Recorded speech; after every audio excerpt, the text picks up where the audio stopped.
ದೇವಕೀ ನಂದನಾಯ ಚ ಶ್ರೀಕೃಷ್ಣನ ಪಾದಾರವಿಂದಗಳಿಗೆ ವಂದಿಸುತ್ತಾ ನಿಮ್ಮಲ್ಲಿ ಒಂದು ವಿಷಯ ಅಂತ ಹೇಳಿದರೆ ನೋಡಿ, ಈ ಒಂದು ದರ್ಬೆ ಹೇಳತಕ್ಕಂಥದ್ದು ನಾವು ಹುಟ್ಟಿನಿಂದ ಸಾವಿನ ತನಕದ ಕೂಡ ಬಳಸ್ತಕ್ಕಂಥದ್ದು. ಮತ್ತು ಅಷ್ಟೇ ಅಲ್ಲದೆ ವಿಶೇಷವಾದಂತಹ ಗ್ರಹಣ ಇತ್ಯಾದಿಯಾದಂತಹ ಕಾಲಘಟ್ಟದಲ್ಲೂ ಕೂಡ ಇದನ್ನು ನಾವು ಬಳಸ್ತಕ್ಕಂಥದ್ದು. ಇದರಿಂದಾಗಿ ಪ್ರತಿ ಒಂದು ಜೀವವನ್ನು ಶುದ್ಧೀಕರಿಸುವ ಶಕ್ತಿ ಇರತಕ್ಕಂಥದ್ದು ಮತ್ತು ಅಷ್ಟೇ ಅಲ್ಲದೆ ಇತ್ಯಾದಿ ಕ್ರಿಮಿಕೀಟಗಳನ್ನು ದೂರ ಮಾಡುವ ಶಕ್ತಿ ಇರತಕ್ಕಂಥದ್ದು.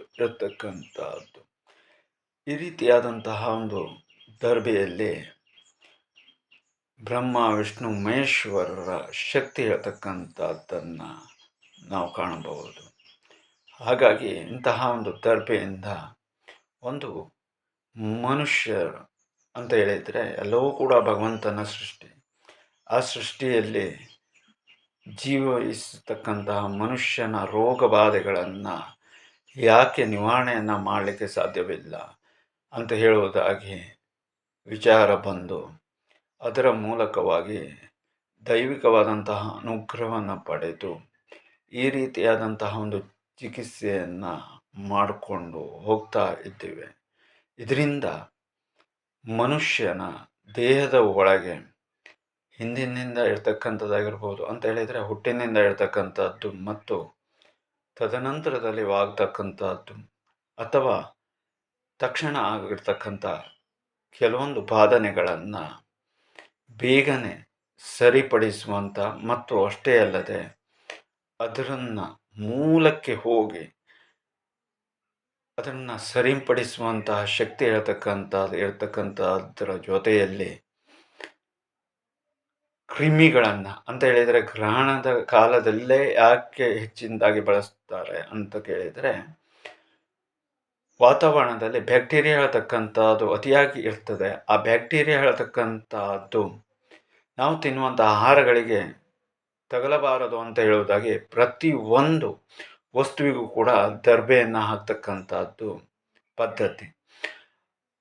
ಅದಕ್ಕೆ ಆ ಬ್ಯಾಕ್ಟೀರಿಯಾವನ್ನು ದೂರಗಟ್ಟುವ ಶಕ್ತಿ ಇರ್ತಕ್ಕಂಥದ್ದು ಅಂತ.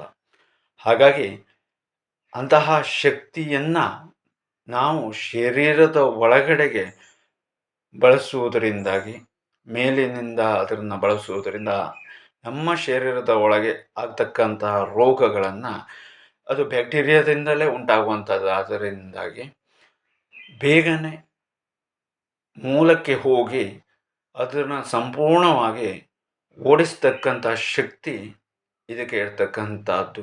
ಮತ್ತು ಅಷ್ಟೇ ಅಲ್ಲದೆ ಮಂತ್ರಶಕ್ತಿ ಹೇಳ್ತಕ್ಕಂಥದ್ದಕ್ಕೆ ನಾವು ಅಳೆಯೋದಕ್ಕೂ ಸಾಧ್ಯವಾಗುವುದಿಲ್ಲ.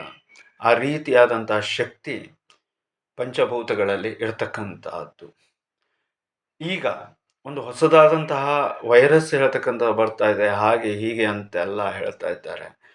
ನೀವು ಗಮನಿಸಿರ್ಬೋದು, ಹಿಂದೆ ಕರೋನಾದ ಸಮಯದಲ್ಲೇ ಕೂಡ ನಾವು ವಿಚಲಿತರಾಗದೆ ಎಷ್ಟೋ ಜನ ವ್ಯಕ್ತಿಗಳನ್ನು ನಾವು ಗುಣಪಡಿಸಿ ಇರ್ತಕ್ಕಂಥದ್ದು ಎಲ್ಲ ನಿಮಗೆ ತಿಳಿದಿರುವಂಥ ವಿಚಾರ. ಹಾಗಾಗಿ ಯಾವುದೇ ಕಾಯಿಲೆಗಳು ಕೂಡ ಬಂದರೂ ಕೂಡ ನಾವು ಭಯವನ್ನು ಪಡೆದೇನೆ ದೈವಿಕವಾದಂತಹ ಶಕ್ತಿಯ ಮೂಲಕವಾಗಿ ಎದುರಿಸೋಣ.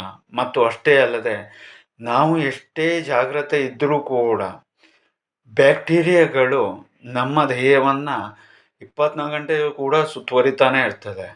ಅದಕ್ಕೆ ಏಕಮೇವ ಪರಿಹಾರ ಅಂತ ಹೇಳಿದರೆ ದೈವಿಕವಾದಂತಹ ರಕ್ಷಣೆಯು ಜೊತೆಯಲ್ಲಿ ಇಂತಹ ಅದ್ಭುತವಾದಂತಹ ದರ್ಭ ಚಿಕಿತ್ಸೆ ಹೇಳತಕ್ಕಂಥ ಅದರ ಮುಖೇನ ಪರಿಹಾರವನ್ನು ಕಂಡುಕೊಳ್ಳತಕ್ಕಂಥದ್ದು ಮತ್ತು ನಮ್ಮ ಶರೀರವನ್ನು ವಜ್ರ ಕವಚವಾಗಿ ಮಾಡಿಕೊಳ್ತಕ್ಕಂಥದ್ದು ಉತ್ತಮವಾದಂತಹ ಪರಿಹಾರ ಅಂತ ನಾನು ಭಾವಿಸ್ತೇನೆ.